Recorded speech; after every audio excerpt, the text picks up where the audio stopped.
سلام و درود فراوان به همه شما همراهان عزیز و علاقه‌مندان به دنیای مدیریت پروژه. سلام عرض می کنم خدمت شما و همه شنوندگان. خیلی خوشحالم که با یک قسمت دیگه از PMAI Cast در کنار شما هستم. در ادامه مسیرمون برای کالبد شکافی ویرایش 8 راهنمای PMBOK امروز به قسمت 6 رسیدیم. و یک اصل بسیار حیاتی. به نظرم موضوع امروز به قدری مهمه که میشه گفت اگه درست درک نشه بقیه اصول هم در عمل یکم لنگ میزنن. کاملا موافقم. اصل رهبر پاسخگو باشید، be an accountable leader. کلمه پاسخگویی یا همون accountability رو ما خیلی میشنویم. دقیقاً.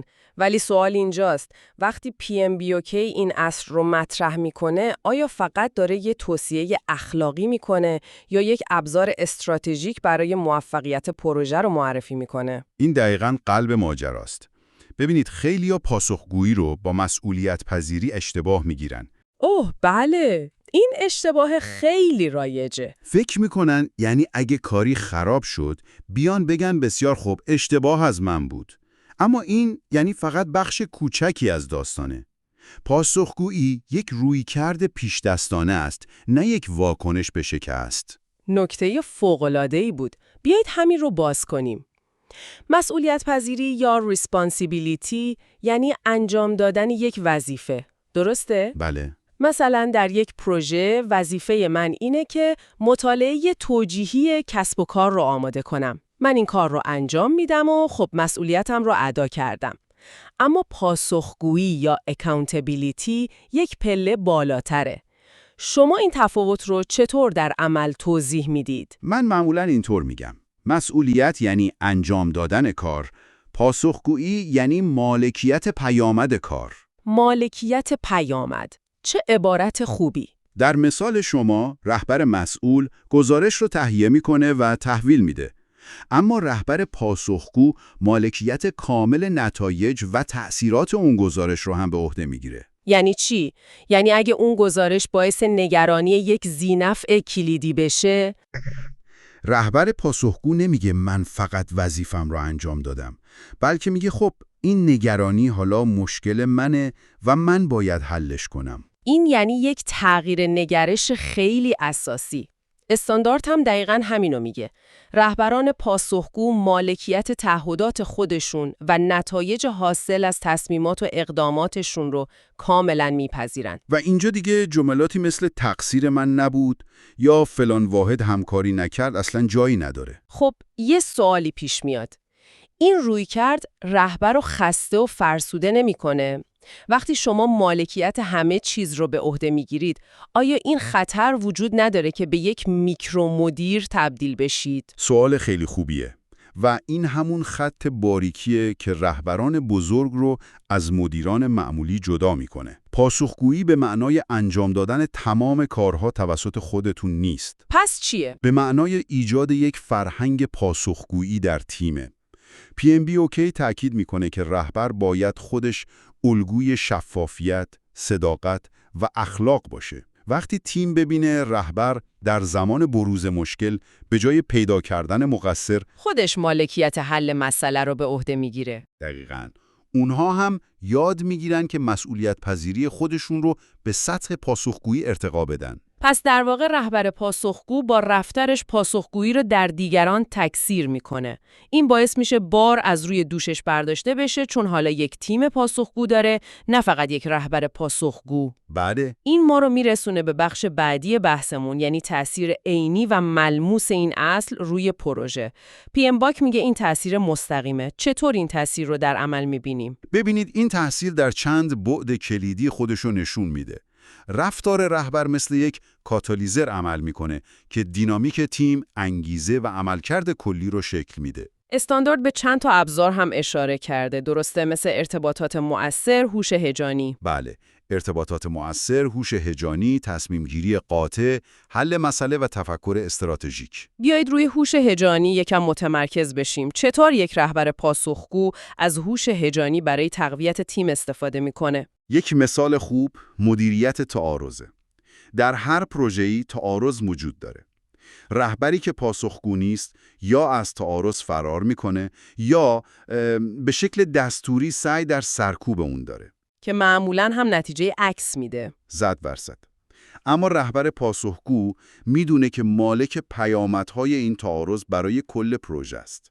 پس با استفاده از هوش هیجانی وارد ماجرا میشه، احساسات دو طرف رو درک میکنه و فضا رو برای یک گفتگوی سازنده مدیریت میکنه. و این من رو به یک مفهوم کلیدی دیگه در استاندارد میرسونه: ایجاد فضای امن روانی. بسیار مهمه. استاندارد میگه یک رهبر پاسخگو با استفاده از هوش هیجانی فضای امن برای تیم ایجاد میکنه. یعنی چی؟ یعنی فضایی که در اون اعضای تیم جرأت میکنن مشکلات، اشتباهات و ریسک‌ها رو بدون ترس از سرزنش شدن مطرح کنن. دقیقاً. و این به طور مستقیم به پاسخگویی گره میخوره. این یک چرخه بسیار جالبه. چطور؟ اگه شما به عنوان رهبر مالکیت کامل نتایج رو نپذیرید و در زمان بروز مشکل دنبال مقصر بگردید، هیچ وقت یک فضای امن روانی در تیم شکل نمیگیره. تیم خیلی زود یاد میگیره که مشکلات رو پنهان کنه تا تنبیه نشه. و در نتیجه شما به عنوان رهبر از واقعیت پروژه بیخبر میمونید؟ بله. و دیگه نمیتونید پاسخگوی واقعی نتایج باشید، چون اصلا نمیدونید چه خبره. این یک چرخه معیوبه که متاسفانه خیلی از پروژه ها رو به سمت شکست میبره. اطلاعات به رهبر نمیرسه، تصمیمات بر اساس داده‌های غلط گرفته میشه و وقتی پروژه شکست میخوره، همون رهبر تیم رو مقصر میدونه. و این چرخه رو تشدید میکنه، در حالی که رهبر پاسخگو با ایجاد فضای امن در واقع داره کانال‌های اطلاعاتی خودش رو باز نگه میداره. و این فقط محدود به تیم داخلی نیست، درسته؟ در مورد ذی‌نفعان چطور؟ خب در مورد ذی‌نفعان هم همینه. یک رهبر پاسخگو فقط به اونها گزارش نمیده، بلکه اونها رو در فرایند شریک میکنه. چون پاسخگویی فقط در مقابل تیم نیست، در مقابل تمام اکوسیستم پروژه است. و این اعتماد میسازه. دقیقاً. اعتماد اونها رو میسازه. بسیار خوب. برای اینکه این مفاهیم کاملاً شفاف بشن، بیایید یک سناریوی واقعی رو که استاندارد هم بهش اشاره کرده با هم کالبد کافی کنیم. موافقم. فرض کنید شما مدیر یک ابر پروژه یا مگا پراجکت دولتی هستید. چندین تامین کننده بزرگ هم در اون مشغول به کار هستن. ناگهان بین تیم‌های 2 تا از تامین کننده ها بر سر چرخش‌های شیفت کاری یک تعارض جدی به وجود میاد و کار پروژه رو مختل میکنه. یک سناریوی کاملا واقعی. بله. اینجا 2 رویکرد وجود داره. رویکرد متعارف چیه؟ رویکرد متعارف که متاسفانه خیلی هم رایجه، اینه که مدیر پروژه بلافاصله میره سراغ قرارداد. یعنی میگه طبق قرارداد. دقیقاً. میگه طبق بند 7 قرارداد هر تامین کننده مسئول حل مشکلات داخلی کارکنان خودش هست. لطفاً مشکلتون رو بین خودتون حل کنید. در واقع توپ رو به زمین بقیه میندازه و خودش رو از ماجرا کنار میکشه. و از نظر حقوقی و قراردادی شاید کار اشتباهی نکرده باشه. شاید نکرده باشه، اما این مدیریت بحرانه، نه رهبری. عالی. حالا یک رهبر پاسخگو چطور عمل میکنه؟ اینجا تفاوت اصلی مشخص میشه. رهبر پاسخگو فراتر از متن خشک قرارداد نگاه میکنه. اون میدونه که این مشکل پروژه است، نه فقط مشکل 2 تامین کننده. چون داره به ارزش نهایی پروژه ضربه میزنه. دقیقاً. رهبر پاسخگو مرزهای مسئولیت قراردادی رو با مرزهای پاسخگویی پروژه اشتباه نمیگیره. اون میدونه هر عاملی که تحویل ارزش نهایی پروژه رو به خطر بندازه به اون مرتبطه، حتی اگه در شهر وظایف مستقیمش در محدوده اسکوپ تعریف نشده باشه. پس اولین قدمش چیه؟ اولین قدم پذیرش مالکیت بحرانه. یعنی به جای ارسال ایمیل و ارجاع به قرارداد، فوراً یک جلسه مشترک ترتیب میده. و لحن جلسه هم حتماً متفاوته. کاملاً. به جای سرزنش کردن و گفتن شما باید مشکلتون رو حل کنید، با این رویکرد وارد میشه که ما یک مشکل مشترک داریم که به پروژه آسیب میزنه. بیایید با هم ریشه یابی کنیم. و با این کار دینامیک جلسه رو از یک فضای تقابل به یک فضای همکاری تغییر میده. بله. اون مالکیت حل این بحران رو بر عهده میگیره، حتی اگه از نظر قراردادی مجبور به این کار نباشه. و بعد با تسهیل گفتگو به دنبال راه حلی میگرده که به نفع کل پروژه باشه. حتی اگه لازم باشه یک تغییر کوچک در برنامه کلی ایجاد بشه. بله، یا منابع جابجا بشن. من یک بار در پروژه مشابه بودم که مدیر پروژه دقیقاً همین کارو کرد. نه تنها مشکل حل شد، بلکه رابطه بین اون دو تأمین کننده که همیشه با هم مشکل داشتن به شکل چشمگیری بهتر شد. چه جالب! یعنی یک بحران رو به یک فرصت تبدیل کرد. و این همکاری جدید در مراحل بعدی پروژه کلی به ما کمک کرد. این مثال به خوبی نشون میده که پاسخگویی چطور میتونه فراتر از محدوده اسکوپ تعریف شده مسئولیت‌ها از ارزش کلی پروژه حفاظت کنه. و اینجاست که می‌بینیم چطور این اصل به سایر بخش‌های استاندارد به خصوص حوزه‌های عملکرد performance domains متصل میشه. بله، مثل یک چسب عمل میکنه. به نظر شما بیشترین ارتباط این اصل با کدوم حوزه عمل کرده؟ بدون شک حوزه حاکمیت. این ارتباط خیلی ظریف و جالبه. سیستم حاکمیتی در یک پروگرام یا پروژه چارچوب‌ها و ساختارهای تصمیم‌گیری رو مشخص میکنه. ولی این ساختارها به خودی خود کار نمی‌کنن. دقیقاً. مثل یک ماشین بسیار پیشرفته و گران قیمت میمونن که راننده نداره. و رهبر پاسخگو اون راننده است. کاملاً. رهبر پاسخگو تضمین میکنه که ساختارهای حاکمیتی پروژه فقط یک سری سند زیبا روی کاغذ نمونن. اون با تصمیم‌گیری‌های شفاف و اخلاقی و با در جریان گذاشتن همه به این ساختارها جون میده. پس میشه گفت پاسخگویی موتور محرک یک سیستم حاکمیتی سالمه. دقیقاً همینه. وقتی رهبر مالکیت کامل نتایج رو میپذیره، به طور خودکار اعتماد رو در سطح پروژه و در بین ذی‌نفعان اصلی ایجاد میکنه. و این اعتماد بزرگترین سرمایه یک پروژه است. بله، کمیته راهبری، حامیان مالی همه میدونن که کسی هست که پاسخگوی نهایی تصمیمات باشه. داشته باشه حل تعارض‌ها، مدیریت تغییرات در محیط‌های چابک و جلب حمایت ذی‌نفران خیلی ساده تر میشه. و این فقط در پروژه‌های سنتی نیست. در رویکردهای چابک که تیم‌ها خودگردان هستن، این اصل حتی حیاتی تره. در اونجا رهبر پاسخگو نقش یک رهبر خدمتگزار رو بازی میکنه که مالکیت حذف موانع از سر راه تیم رو به عهده میگیره. بسیار عالی. پس در این گفتگوی جامع به طور خلاصه دیدیم که رهبر پاسخگو بودن یعنی فراتر رفتن از مسئولیت و پذیرش مالکیت کامل نتایج. و دیدیم که این اصل چطور به صورت مستقیم بر فرهنگ تیم و ایجاد فضای امن روانی تأثیر میذاره. و فهمیدیم که این یک ویژگی شخصیتی صرف نیست، بلکه یک مهارت استراتژیک و یک انتخاب آگاهانه است. امیدوارم این بخش از PMI کست تونسته باشه ابعاد این اصل مهم رو برای شما روشن کنه. قطعاً نکات زیادی برای فکر کردن وجود داره، به خصوص اون خط باریک بین پاسخگویی و دخالت بیجا. و هدف ما اینجا در PMAI کست دقیقاً همینه که این لایه‌های عمیق‌تر و کاربردی‌تر مفاهیم مدیریت پروژه را با هم بکاویم. اما به نظرم تمام این بحث‌ها روی یک فرض اساسی بنا شده. و اون فرض اینه که رهبر پروژه اختیار و قدرت لازم برای انجام این کارها رو داره. دقیقاً. تمام این بحث‌های زیبا در مورد بازتعریف مشکلات و حمایت از تیم وقتی معنی پیدا می‌کنه که شما قدرت تصمیم‌گیری و تخصیص منابع رو داشته باشید. این ما رو به یه پارادوکس کلاسیک و بسیار جدی در دنیای مدیریت میرسونه. پارادوکس؟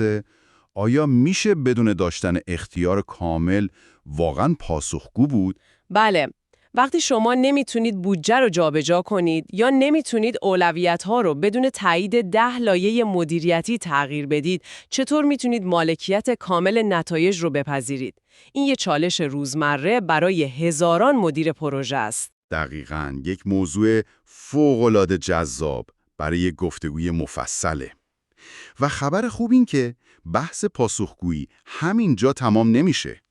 در آن سوی استودیو 2 نفر از همکاران ما آماده میشن تا یک مناظره و تبادل نظر شنیدنی درباره همین موضوع داشته باشن. پارادوکس پاسخگویی، مالکیت بدون اختیار؟ من که مشتاقانه منتظرم بشنوم. شما رو به شنیدن این گفتگوی شنیدنی دعوت میکنم. به نام خدا سلام میکنم به همه شما همراهان همیشگی PMIcast. خیلی خوشحالم که یک بار دیگه فرصتی دست داد تا در خدمت شما باشیم. اول از همه یک خسته نباشید جانانه میگم به دو همکار عزیزمون در استودیو که در قسمت‌های قبل خیلی دقیق بررسی کردن. و خب در ادامه همون بحث امروز میخوایم بریم سراغ یکی از اون میشه گفت دوراهی‌های کلاسیک و شاید کمی جنجالی در مدیریت پروژه. جایی که استاندارد از شما انتظار پاسخگویی کامل داره اما همیشه اختیارات کامل رو در اختیارتون قرار نمیده. دقیقاً. بحث امروز ما اینه: پارادوکس پاسخگویی، مالکیت بدون اختیار. سوال اصلی اینه: استاندارد میگه یک رهبر پاسخگو باید مالکیت نتایج، اهداف و تصمیمات رو بپذیره. اما خب همه ما میدونیم که در خیلی از سازمان‌ها، مثلا توی یک ساختار ماتریسی، مدیر پروژه اختیار مستقیم روی تیم یا بودجه نداره. اینجا این سوال پیش میاد: آیا این انتظار یک اصل متعالی برای پرورش رهبران بزرگه یا یک جور طلسم که مدیر پروژه رو در زمان شکست قربانی میکنه؟ من از این ایده دفاع میکنم که رهبری واقعی چیزی فراتر از اختیارات روی کاغذه و همه چیز به قدرت نفوذ شما برمیگرده. و من اینجا هستم تا بگم این نگاه ایدئالگرایانه با واقعیت‌های سخت و گاهی بیرحم سازمانی خب فاصله داره. به نظر من پاسخگویی باید کاملا متناسب با اختیار باشه و هر چیزی غیر از این نه منصفانه است و نه پایدار. بسیار خوب. موضع من اینه که استاندارد با هوشمندی تعریف ما از رهبری رو از اون چارچوب خشک سازمانی فراتر میبره. ببینید، فلسفه کلیدی در PMBOK اینه که رهبری واقعی با دستور دادن اتفاق نمیفته، بلکه با تأثیرگذاری و نفوذ به دست میاد. یعنی ابزار اصلی شما چارت سازمانی و عنوان شغلیتون نیست، بلکه توانایی شما در متقاعد کردن، مذاکره کردن و الهام بخشیدن به دیگرانه. وقتی استاندارد از پذیرش مالکیت نتایج صحبت میکنه، در واقع داره یک آزمون بزرگ پیش روی مدیر پروژه میذاره.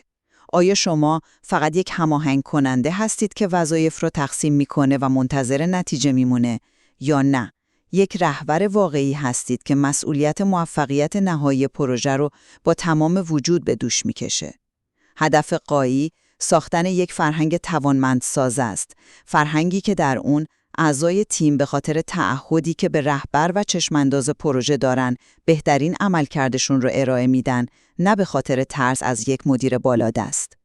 پذیرش این مسئولیت سنگین شاید سخت باشه، اما دقیقاً همون چیزیه که یک مدیر پروژه متوسط رو از یک رهبر استثنایی جدا میکنه. این دیدگاه روی کاغذ خیلی جذابه، اما به نظرم با نادیده گرفتن ساختار قدرت در سازمان‌ها یک نسخه عالی برای فرسودگی شغلی مدیران پروژه است. جالبه که خود استاندارد هم در لفافه به این مشکل اعتراف میکنه.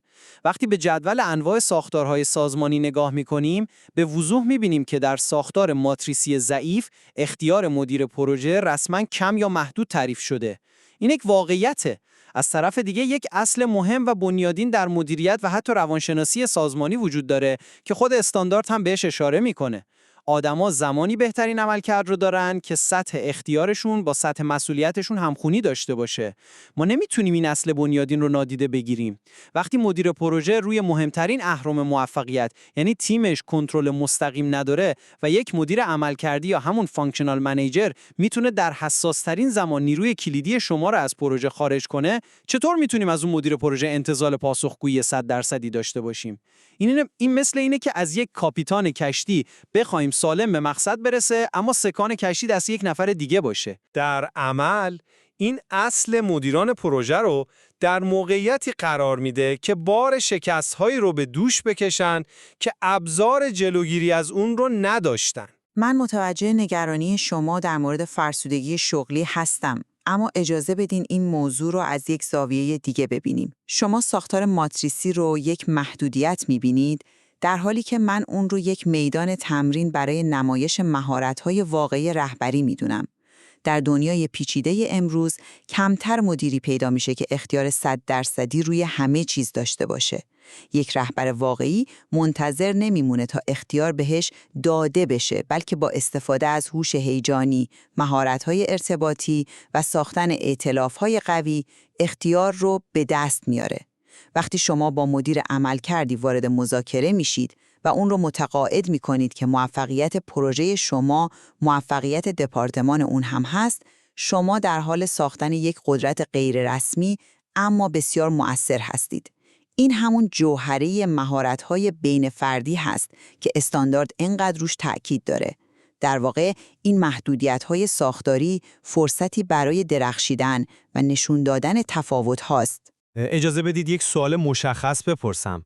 در این سناریوی زیبایی که شما از رهبری مبتنی بر نفوذ ترسیم می‌کنید، فرض کنیم مدیر پروژه با تمام توانش مذاکره می‌کنه، تمام تکنیک‌های ارتباطی رو به کار می‌گیره، اما در نهایت شکست می‌خوره. مدیر عملکردی به دلایل خودش که شاید منطقی هم باشه، نیروی کلیدی رو از پروژه خارج می‌کنه و پروژه شکست می‌خوره. در جلسه بررسی عملکرد آخر سال، آیا سازمان اون فرد رو یک رهبر توانمند که تلاشش رو کرده می‌بینه یا یک مدیر پروژه ناموفق؟ واقعیت اینه که نفوذ یک راهکار جایگزین برای کمبود قدرت واقعیه. خود استاندارد هم اینقدر ایدئالگران نیست که این بنوست رو پیش بینی نکرده باشه. وجود فرایندهایی مثل ارجاع به رده بالاتر یا همون اسکالیشن خودش بزرگترین گواه بر اینه که سیستم میدونه نفوذ و مذاکره مدیر پروژه همیشه جواب نمیده. این فرایندها دقیقاً برای زمانی طراحی شدن که مدیر پروژه به دیوار سخت ساختار میخوره و نیاز به قدرت بالاتر برای حل مشکل داره. نکته جالبی رو مطرح کردید، هرچند من اون رو به شکل دیگه‌ای تفسیر می‌کنم. شما وجود فرایند اسکالیشن رو نشونه شکست نفوذ می‌دونید، در حالی که من اون رو یکی از ابزارهای استراتژیک نفوذ می‌دونم. یک رهبر باهوش می‌دونه چه زمانی باید از قدرت مستقیم استفاده کنه، چه زمانی مذاکره کنه و چه زمانی موضوع رو به سطح بالاتر ارجاع بده. استفاده به موقع از اسکالیشن نشونه ضعف نیست، نشونه درک درست از بازی قدرت در سازمانیه. اما این من رو به یک نکته مهمتر میرسونه. به نظرم شما دارید پاسخگویی رو با مقصر بودن اشتباه میگیرید. این دوتا مفهوم کاملا متفاوتن. خب، چطور؟ فرض کنید شما مدیر پروژه هستید و تیم تست نرم افزار که زیر نظر یک مدیر دیگه است، کارش رو دیر تحویل میده و کل برنامه شما رو به هم میریزه. پاسخگویی به معنی این نیست که شما مقصر تأخیر اون تیم هستید. قطعاً نه. پاسخگویی یعنی شما مالک پیدا کردن راه حل هستید. شما مالک واکنش به این بحران هستید. آیا باید با مدیرشون دوباره مذاکره کنید؟ آیا باید ریسک رو به مدیران بالاتر به شکل شفاف اطلاع بدید؟ آیا باید برنامه پروژه رو بازنگری کنید و یک مسیر جایگزین پیدا کنید؟ این یعنی مالکیت بر واکنش. یک رهبر پاسخگو حتی وقتی اتفاقات خارج از کنترلش رخ میده، منفعالانه کنار نمیشینه و دیگران رو مقصر بدونه. اون مسئولیت هدایت پروژه رو در طوفان بر عهده میگیره. این همون چیزیه که در حاکمیت پروژه اعتماد ایجاد میکنه. متاسفم، اما به نظرم این یک بازی با کلماته. این بازتعریف در تئوری زیباست، اما در دنیای واقعی و در فرهنگ‌های سازمانی نتیجه‌گرا، وقتی پروژه از بودجه یا زمانبندی خارج میشه، این فرد پاسخگو یعنی مدیر پروژه است که با پیامدهای منفی روبرو میشه، نه لزوماً مدیر عملکردی که منابع رو به درستی تخصیص نداده. اجازه بدید به یک مثال کلاسیک که خود استاندارد هم بهش اشاره میکنه برگردیم. پروژه خانه اپرای سیدنی. نتیجه نهایی یک شاهکار معماری و یک موفقیت جهانی بود. اما آیا مدیریت پروژه هم یک موفقیت بود؟ مطلقاً نه. پروژه با انحرافات وحشتناک از بودجه و زمانبندی مواجه شد و مدیرانش با عواقب جدی روبرو شدند.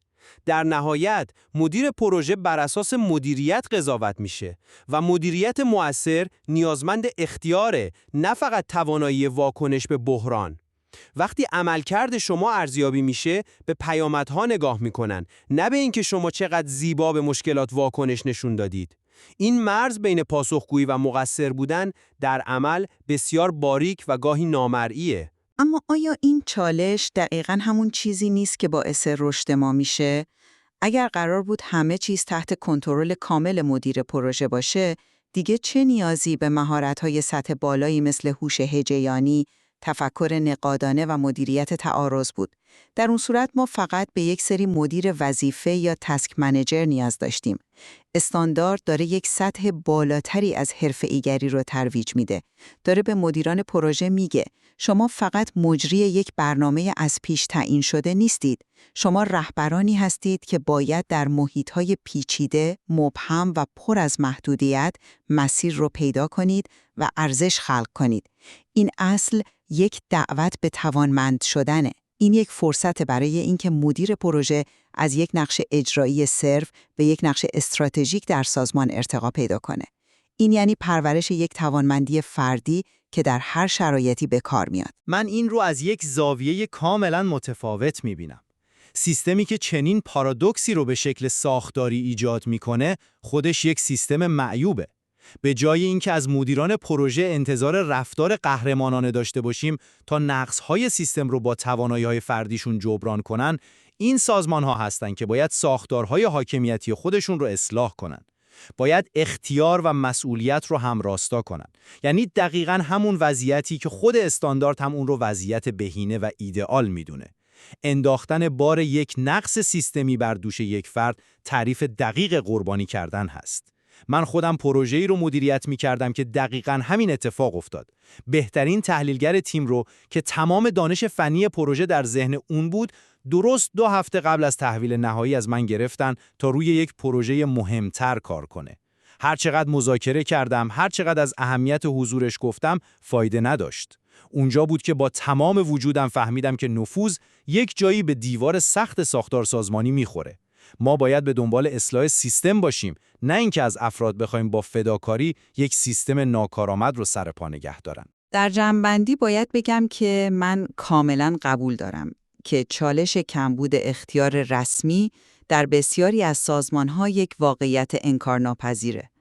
بحث من انکار این واقعیت نیست. با این حال معتقدم اصول استاندارد یک مدل متعالی از رهبری رو ترویج میکنه که آگاهانه از این محدودیت‌ها فراتر میره. پاسخگویی واقعی از دیدگاه من یعنی مالکیت بر چشمانداز، فرایندها و مهمتر از همه واکنش‌ها. این نوع مالکیت با استفاده از مهارت نفوذ و تاثیرگذاری برای سازمان ارزش آفرینی میکنه و این همون چیزیه که رهبران واقعی رو از مدیران صرف متمایز میکنه. و من هم در جنبندی عرض میکنم که در حالی که نفوذ و هوش هیجانی مهارت‌های حیاتی و غیرقابل انکاری هستن، نمیتونن جایگزین اصل بنیادین تناسب اختیار با مسئولیت بشن. استاندارد PMBOK خودش به ساختارهایی اشاره میکنه که این پارادوکس رو به وجود میارن و اون رو به عنوان یک ریسک شناسایی میکنه. انتظار پاسخگویی کامل بدون اختیار کامل، بیشتر از اینکه یک چالش رهبری باشه، یک ضعف سازمانیه که باید به جای تحمیل کردنش به افراد از ریشه و به صورت سیستمی حل بشه. به نظر میرسه هر دوی ما روی این نقطه توافق داریم که این تنش در قلب دنیای واقعی مدیریت پروژه وجود داره. وضعیت ایدئال یک مدیر پروژه توانمند با اختیارات کافی و شفافه. اما خب دنیای واقعی به ندرت ایدئاله. دقیقاً. شاید کلید موفقیت در همین باشه. یک مدیر پروژه موفق باید یک شخصیت دوگانه داشته باشه. از یک طرف یک تأثیرگذار ماهر که بتونه با نفوذش کارها رو پیش ببره و از طرف دیگه یک واقع‌گرای آگاه که محدودیت‌های ساختاری رو بشناسه و بدونه کی و چطور باید از سیستم به نفع خودش استفاده کنه. این بحث در PMACast نشون داد که شاید جواب قطعی وجود نداره، بلکه یک تعادل دائمی در میانه. در نهایت این شما شنوندگان عزیز هستید که باید تصمیم بگیرید در پروژه‌های خودتون چطور این تعادل حساس رو برقرار کنید.